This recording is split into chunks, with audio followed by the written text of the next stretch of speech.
tous et bienvenue sur ma chaîne YouTube pour cette nouvelle vidéo qui fait le suivi de la précédente. Où nous avions fait un point sur les indices, Europe et US principalement. Nous sommes le mardi 24 mai, il est 17h10, on approche de la clause européenne, donc je vais tout simplement faire le suivi en fait de ce dont nous avions parlé la dernière fois sur les indices avec Apple notamment. Donc je vais faire rapide. C'est juste, en fait, je fais ce point parce que je trouve que c'est intéressant de le faire là au milieu de la semaine parce qu'il y a eu des mouvements, il y a eu des rebonds, il y a eu des petites choses et puis on a aussi tapé des niveaux techniques assez intéressants et on va également aujourd'hui parler des gaps. Tout simplement. Alors, je parle pas des gaps sur les contrats cash, mais je parle bien des gaps techniques sur contrats futurs qui ont lieu. Heure de Paris, le week-end, le dimanche, entre le dimanche et lundi à minuit. Certains gaps aussi qui se font en semaine, c'est un peu moins fréquent par contre, mais qui se font en semaine, toujours pareil, à la réouverture des futurs à minuit. On en a eu un pas mal hier soir. Bref, voilà, donc on va faire le point là-dessus. On ne regardera pas le Bitcoin parce que le Bitcoin il range toujours dans son même petit range ici en daily qu'on voit là. Ici la boom boom bam et sous la bolle basse weekly, donc ça fait 3. Alors là on vient en première période, on s'est mis sous la bolle basse, deuxième période on confirme la tendance baissière même si on ne fait pas de plus bas, et troisième période on est encore sous, on ouvre sur la bolle un tout petit peu au-dessus et on plonge, enfin on plonge façon de parler, on plonge en dessous. À noter aujourd'hui le rebond sur la close moins cette période de demain en daily que pour l'instant, je ne la considère pas en fait, tout simplement parce qu'on voit bien en fait qu'on est dans un range, donc je vais pas trop y faire gaffe, même si ça peut être potentiellement, typiquement, un éventuel bon point d'achat, mais je reste sur euh, les principes évoqués précédemment, que tant qu'on n'a pas fait les supports ici, enfin là c'est l'unité de temps du semestre, mais il y a, il y a d'autres supports sur d'autres unités de temps, mais j'en ai déjà parlé, je ne vais pas vous le refaire, mais enfin voilà, moi à moyen long terme, ce truc, il y a encore, le Bitcoin est encore baissier. Peut-être qu'on aura une petite surprise là avec ce rebond sur la clôture moins cette période de demain. J'en sais rien. Tout ce que je constate, c'est qu'on est dans un range. Voilà. Donc voilà pour le Bitcoin rapidement.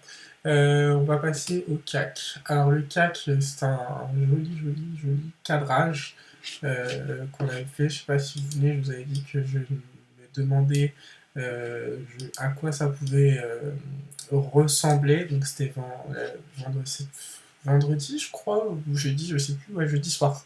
La vidéo avait été faite jeudi soir pour vendredi. Donc les clôtures ont bougé là en daily. Mais pour vous faire un résumé, en fait, toutes les clôtures ont été tapées. Que ce soit les clôtures qui étaient basses ou les clôtures hautes, c'est toutes les clôtures qui ont encadré les prix. Donc on a eu une espèce de phase de range, si on peut dire ça comme ça, où la preuve on le voit entre 4 périodes, on est à peu près contenu dans le même écart type. Et puis aujourd'hui, enfin hier surtout, clôture sous la clôture moins cette période d'aujourd'hui. Précédente vidéo, pareil, je ne sais pas si vous vous rappelez, on avait clôturé un point au-dessus de la clôture du lendemain, et le lendemain, on avait ouvert avec un gap haussier au final, et on s'était maintenu malgré la baisse des US. Au-dessus de la clôture, et même quand ça a baissé sur les futurs le soir avec les US, on s'est maintenu en fait sur ce huggy, sur cette clôture au point près. Donc ça fait vraiment sens en ce moment, et on voit bien que cette résistance là qui avait été approchée mais pas touchée, mais approchée de près, on voit bien que cette résistance, c'est elle qui provoque le non-croisement baissier-jour sur le CAC 40. Euh, donc, quel est l'objectif de ce non-croisement baissier-jour sur le CAC 40? Eh bien, nous avons le SAR à 6141 points, demain il sera à 6160, 150 par là, et puis moi j'ai une petite astuce, hein, c'est que le SAR, c'est vrai, c'est le premier objectif, mais en général, surtout dans les configurations baissières comme ça, je regarde le plus bas ici, vous avez un gap ouvert ici qui n'est pas comblé, en tout cas légèrement. Vous voyez que vous avez la bolle basse qui est proche en termes de valorisation avec le plus bas là ici. Techniquement, moi j'irai au TP2 directement sans forcément peut-être prendre un tout petit reliquat sur la bolle basse, sur le SAR, pardon, en journalier, mais mon vrai TP, là, quand je vois un truc comme ça va plutôt être la bolle basse, en fait, voilà. Donc, la clôture, elle se fait dans 15 minutes, on voit qu'on est sous le Ogi de demain, qu'on est sous le Ogi d'après-demain, et encore sous... Enfin, voilà, donc... Pour l'instant, c'est peu l'escalier, il est favorable au non-croisement baissier, les prix peuvent continuer à descendre, et peut-être que l'Europe qui surperformait euh, la zone US va in fine, alors je ne sais pas s'ils vont se retrouver au même niveau, mais en tout cas il va y avoir un petit rattrapage à mon avis. Donc, voilà pour le CAC. À noter que on pouvait se douter que ça allait finir en non-croisement des 6 jours, avec cette résistance déjà de l'huile, mais aussi parce que le Stoxx, lui, l'avait montré depuis fort longtemps. C'est la deuxième période pour le enfin, le Stoxx l'avait montré. Je sais plus à quel moment, mais je crois que ça fait déjà lui 2 ou 3 périodes en fait, hein, qu'il est en non-croisement baissier jour.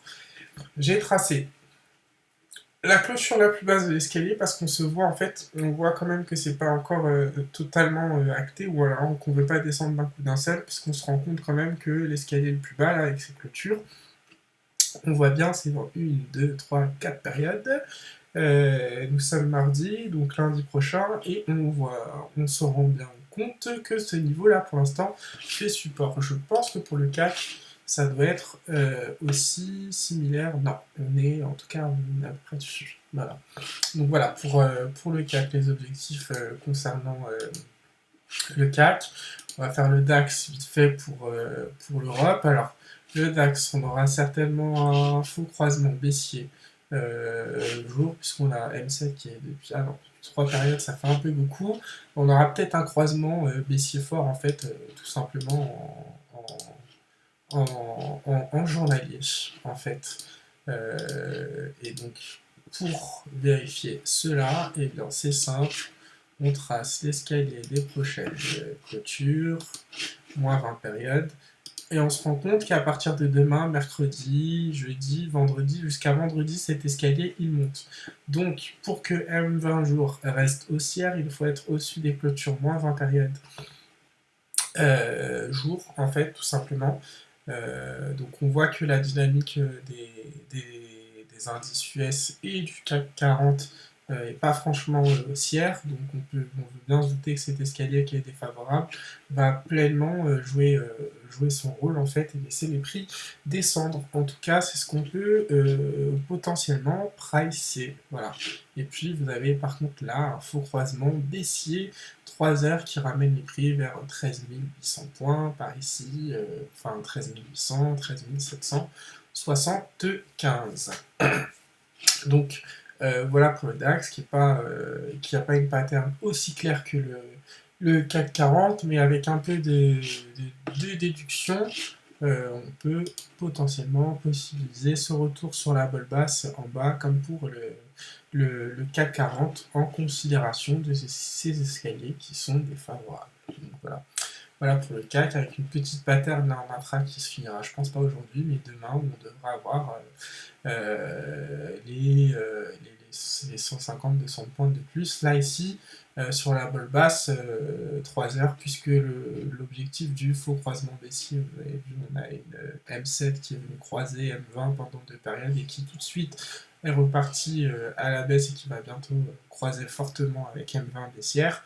Donc cette petite pattern nous permettrait déjà d'approcher les 13 800 points, un petit peu plus.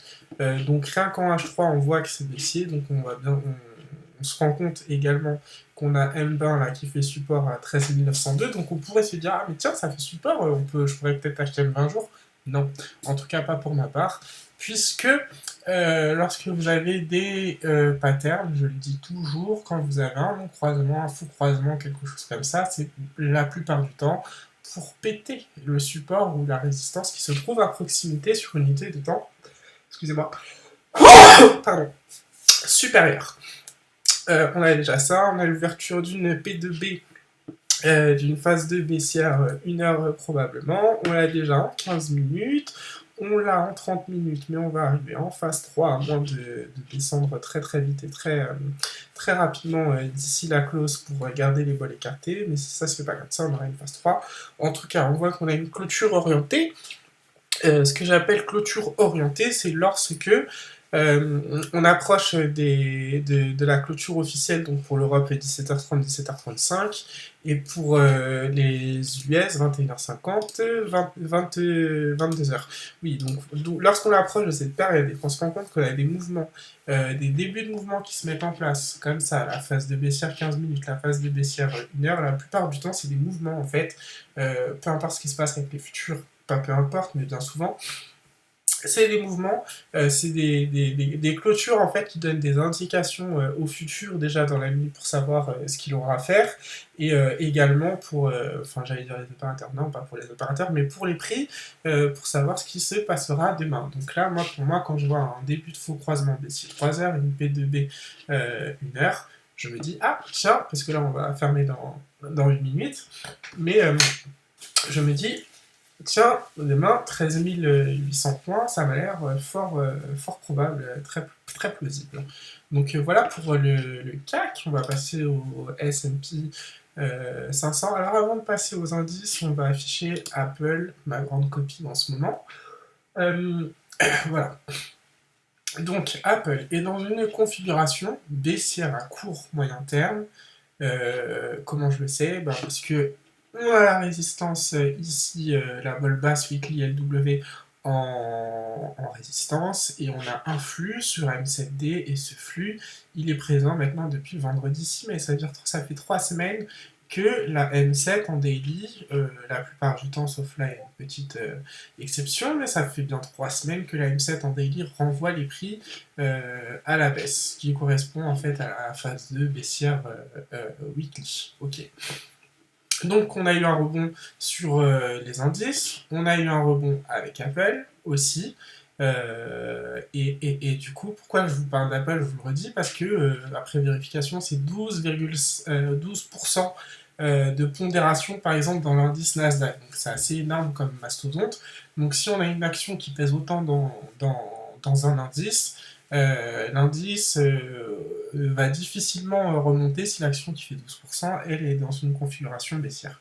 Ok, donc là j'ai le H3 là, de Apple qui est affiché, on a fait M7 Daily hier et aujourd'hui en résistance, encore une fois ça renvoie les prix, comme ici, hein, on avait eu un non-croisement, on avait eu M7 en daily qui avait fait résistance et qui nous avait donné un non-croisement baissier 3 heures avec objectif le SAR et la vol basse.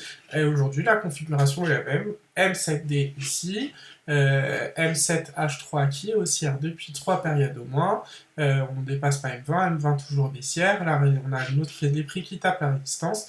Là, le possible ici, c'est le non-croisement baissier 3 heures. Donc j'ai tracé les clôtures moins cette période, donc celle de cette période-là, celle d'après et celle d'après. Alors on se rend compte que elles sont pas déconnantes du tout, parce qu'on voit en fait qu'il y a quand même une possibilité d'avoir un rebond et pas forcément la poursuite de la baisse, pas tout de suite, puisque on voit qu'on a tapé en fait au point près quasiment la clôture moins cette période 3 heures de la période en cours. Donc, ça veut dire que là, notre M7 elle reste haussière, tout va bien, et que ce mouvement baissier, peut-être qu'il va prendre fin maintenant. En tout cas, s'il break, on ira chercher la balle basse, plus le SAR, et les indices feront normalement de même. Donc, en gros, si on a shorté M7D hier, et dans cette optique de non-croisement baissier 3 heures avec une relance baissière, ici, là, quand vous voyez une réaction comme ça, c'est une zone de prise de profit, c'est un TP1, TP alimentaire, ce que vous voulez, mais voilà, c'est pour pas sortir flat ou avec rien du tout, ou pire en perte, c'est déjà vu, donc voilà, vous voyez qu'il y a le Guy là qui arrive, qui fait support, qui dit non, non, non, non, pour l'instant M7 H3 reste haussière et est testé au point près, on se pose pas de questions, si on pense quand même que la tendance est baissière, bah voilà, on fait juste une prise de profit, on met le reste à BE, ou alors on peut éventuellement tout prendre. Voilà. Je pense qu'in fine, ce truc-là sera cassé, puisqu'on a un non-croisement baissier tout moche là, parce que M7 monte pas vraiment vers M20, mais en tout cas, il y a un flux sur M7, M7, 5, et avec des objectifs qui sont un peu plus bas que les plus bas qu'on a déjà fait. Mais dans le doute, quand même, parce que là c'est une phase 4, donc les bols remontent au fur et à mesure, donc les objectifs remontent aussi. Donc dans le doute, la prise de bénéfice s'effectue. Donc là, vous voyez en fait, M7D là sur Apple, moi ça a été mon signal hier pour vendre tous les indices. Et du coup, ça a bien fonctionné. Donc maintenant, on va contextualiser avec le Dow Jones. On se rend compte qu'il a la même configuration. M7D gap baissier aujourd'hui avec et open sur M7D. C'est vrai, les algos c'est vraiment magnifique hein, parce que encore une fois là il y a un petit truc qu'il faut bien comprendre avec les open et surtout les open cash en considération du futur, c'est que les arbitrages se font extrêmement vite. C'est-à-dire que là, en fait, l'ouverture cash, il va m'afficher qu'il est ouvert à 31 717. Et pour le coup, il est ouvert plus bas, si je dis pas en tout cas, le futur était situé plus bas lorsqu'il était 15h30, mais l'arbitrage se fait très très très très très très très vite à ce moment-là. Et comme par hasard, le gap et la première cotation se fait sur M7D, c'est quand même assez incroyable cette histoire en fait, parce qu'on était plus bas et on est monté, on matérialise en fait la résistance. Enfin bref, je m'égare un peu. Donc du coup, M7D, non-croisement baissier 3 heures possible.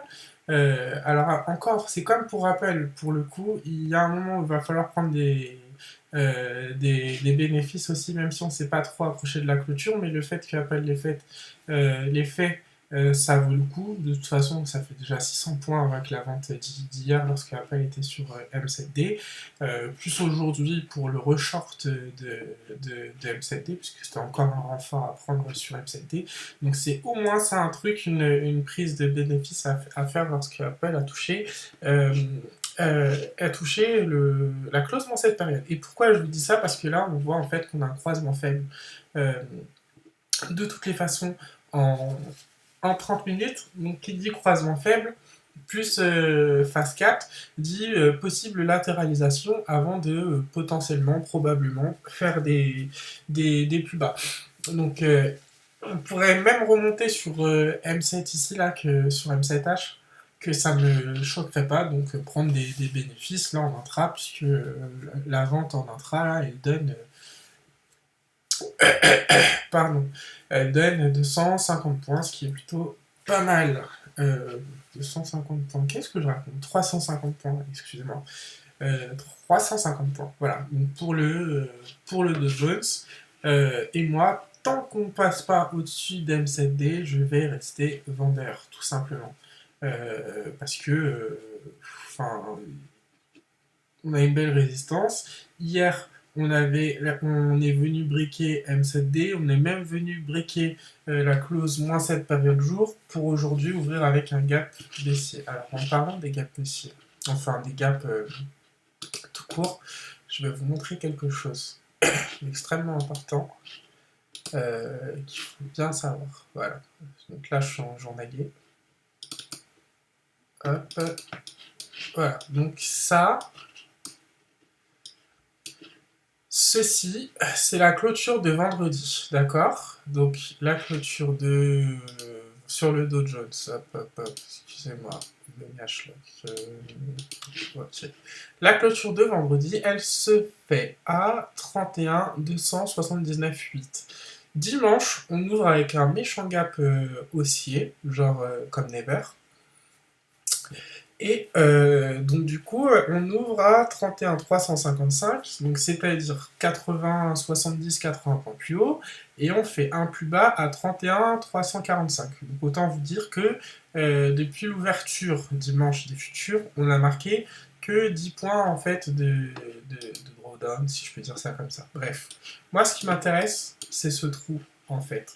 Je parle pas des gaps sur le cash, mais sur le futur, quand vous avez des gaps comme ça, ils sont systématiquement comblés. Et en général, assez rapidement. Ça met rarement plus d'une journée. Des fois, on peut les conserver assez un certain temps, mais pas trop en fait. Hein. Ils sont systématiquement comblés, donc moi je les note. Parce que je sais qu'à un moment donné, on va aller les chercher. Typiquement, une journée comme aujourd'hui, je pense qu'on va aller les chercher. Pourquoi? Tout simplement parce que je prends le S&P, il a fait la même chose, sauf que lui, il a plus baissé, et donc, lui, il a comblé son gap déjà. Il est juste ici, le trou, et c'est largement comblé. On va regarder le Nasdaq, il y en avait forcément aussi, je pense, puisqu'ils font tous pareil, voilà. Ah non, le Nasdaq, c'était cool. Il n'y en avait pas. Il n'y en a pas. Mais en tout cas, vous en avez un sur le Dow Jones et le S&P. Alors, voilà. Donc, du coup, ce qui nous indique que on a ça à faire. Ce truc-là à combler, c'est une chose. Et autre chose aussi, on a eu cette nuit un gap baissier. Ça, c'est un truc qui est très rare en semaine, mais on a eu un gap baissier sur le Dow Jones. Alors, comme là, c'est les cotations IG, et ça, c'est très hyper chiant, mais c'est encore autre chose.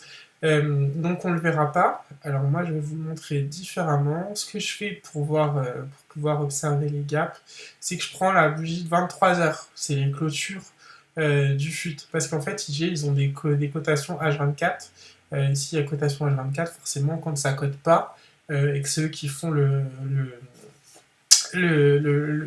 marché, donc ils vont vous mettre des cotations qui n'existent pas, mais il faut bien qu'ils mettent quelque chose, s'ils veulent proposer quelque chose, mais du coup, vous voyez pas ce qui ne s'est pas passé, en fait, ou ce qui s'est passé ou ce qui ne s'est pas passé.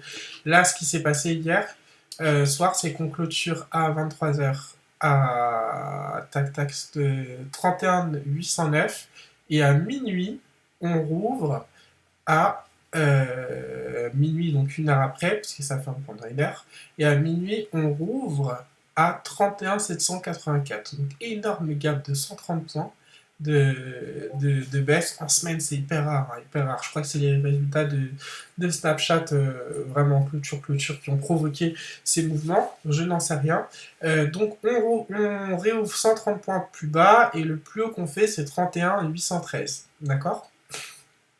Donc ça veut dire qu'il manque encore, il y a 100 points, il y a un trou de 100 points. Alors ce gap-là, de mémoire, c'est pas le seul. Il y en a encore un autre. Tac, et il est ici, l'autre. Voilà, ça correspond vendredi 6 mai 22h. Donc ça, c'est un gap week-end, par contre, qui n'a jamais été comblé pour le coup.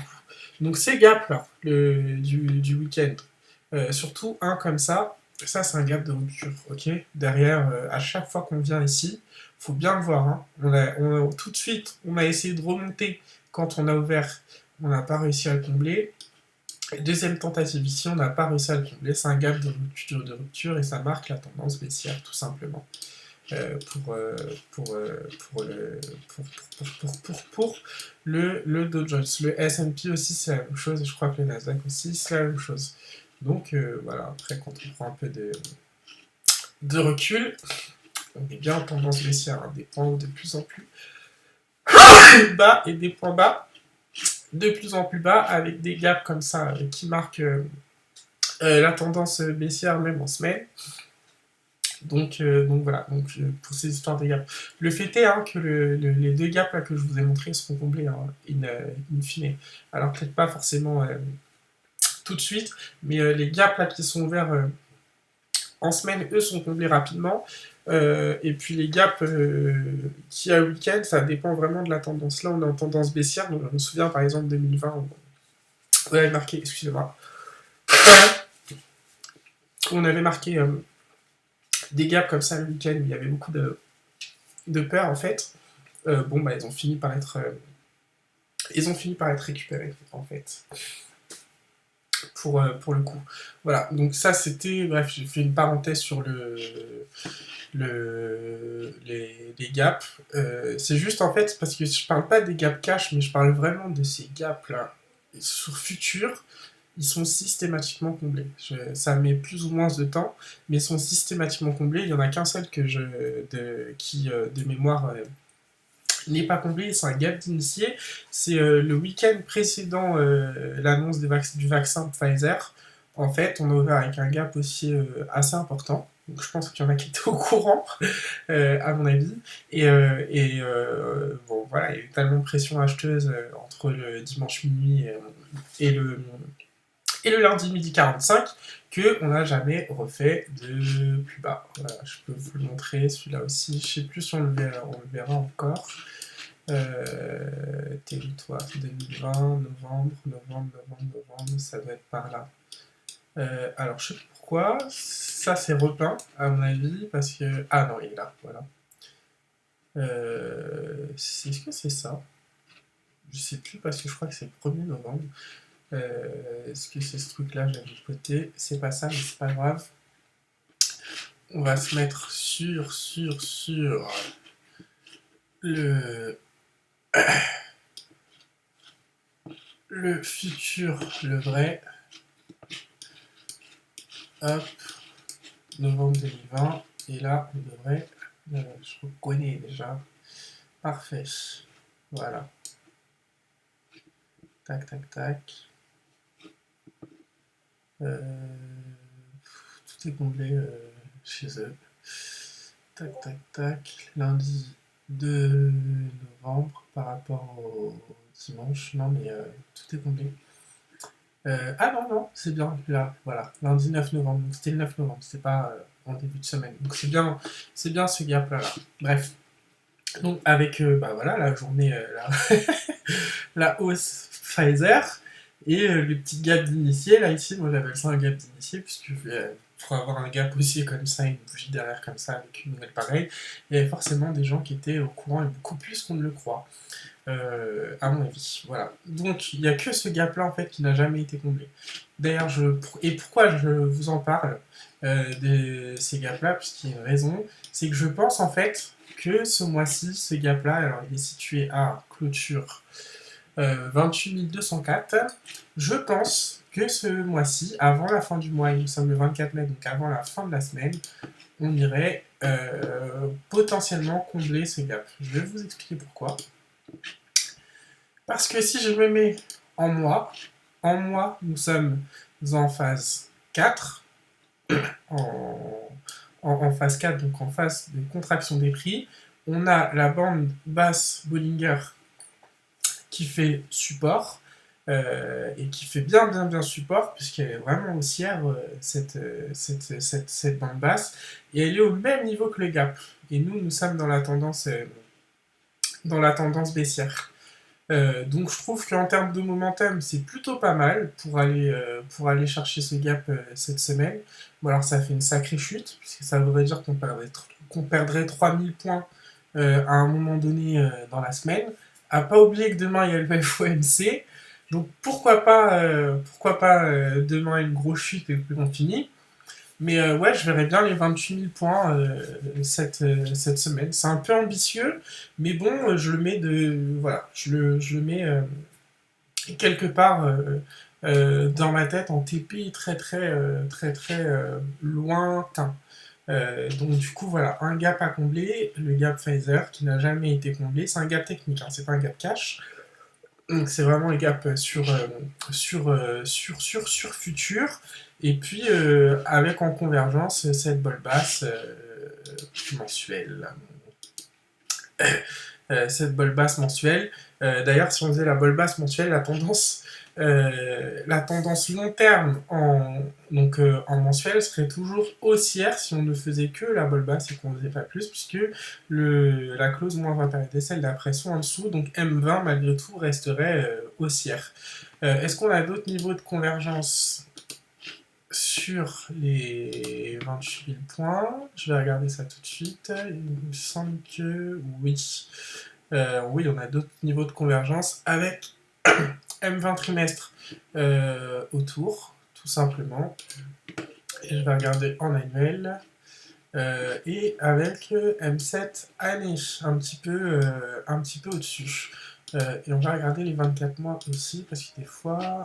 Non, 24 mois, c'est encore loin. Attendez, je vais regarder sur oui, voilà. Donc non, 24 mois non plus. Mais voilà, on vient de voir 3 niveaux de convergence à 500 points, à peu près autour des 28 000 points. Donc, enfin, voilà. Je me suis un petit peu égaré parce que là, enfin, du long terme, non, ce serait pour cette semaine, puisqu'après, on change de mois, la balle est monte, et elle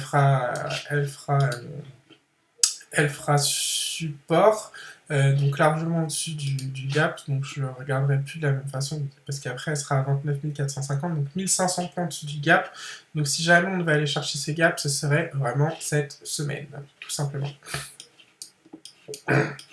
Voilà, voilà. Pour le Dow Jones, le S&P. Qu'est-ce qu'il dit le S&P? Tac, tac, tac. S&P, mon cher S&P, c'est pareil, hein, sous M7D, du flux. Et on a les 3500 points qui sont sur la bolle basse mensuelle qui correspondent au plus haut pré-Covid, tout simplement. Juste ici, je vais vous tracer le Jack de ce mois-ci, qui est à 350 points, donc à proximité de la bolle basse. Et surtout les plus hauts pré-Covid concernant le S&P. Donc je trouve que cette semaine, c'est pas déconnant d'aller chercher ces niveaux-là dans cette configuration. Peut-être qu'il y aura que le mois prochain, il y aura une convergence, là, si la balle anticipée ici, sur les 300 000, 3500 avec cette zone-là ici des niveaux pré-Covid. Et en tout cas, à court terme, là, si on surveille ces non-croisements baissiers croiseurs, comme sur les autres indices, le Dow Jones, et également comme sur Apple, ça, c'est la clôture actuelle. La clôture d'après, elle est ici. On voit qu'on n'a pas, elle n'a même pas été la toucher. Alors, moi, juste une chose. Là, comme je disais tout à l'heure, croisement baissier faible en 30 minutes. Donc attention, parce que ça, c'est une période qui dure 3 heures. Ça, c'est dans 3 heures, vous avez 6 périodes de 30 minutes. Donc vous avez largement le temps de latéraliser et après de lancer autre chose en fait. Une autre pattern est de venir exploser la clôture ici. J'ai déjà vu faire. On pense qu'on peut avoir un refus de non-croisement baissier puisqu'on est au-dessus du hoodie. Et puis les algos se débrouillent pour, d'ici la fin de la période, à tout remettre dans l'ordre. Mais c'est difficile de commencer à matérialiser des choses avec la clôture suivante quand là, en pleine séance, on est en phase 4, 30 minutes. Voilà. Donc, c'était... normalement, j'ai fait le tour. Je pense avoir dit tout ce que je voulais dire. Juste cette contextualisation par rappel qui est quand même assez extraordinaire, puisque beaucoup plus précise au niveau des niveaux Canuden par rapport aux indices. On voit vraiment que c'est elle qui influe en fait sur les cotes. Et non l'inverse en ce moment, puisque les indices sont légèrement moins propres que Apple qui donne d'excellents momentum. Je vous souhaite une excellente soirée, bon courage à tous sur les marchés, je vous dis à bientôt.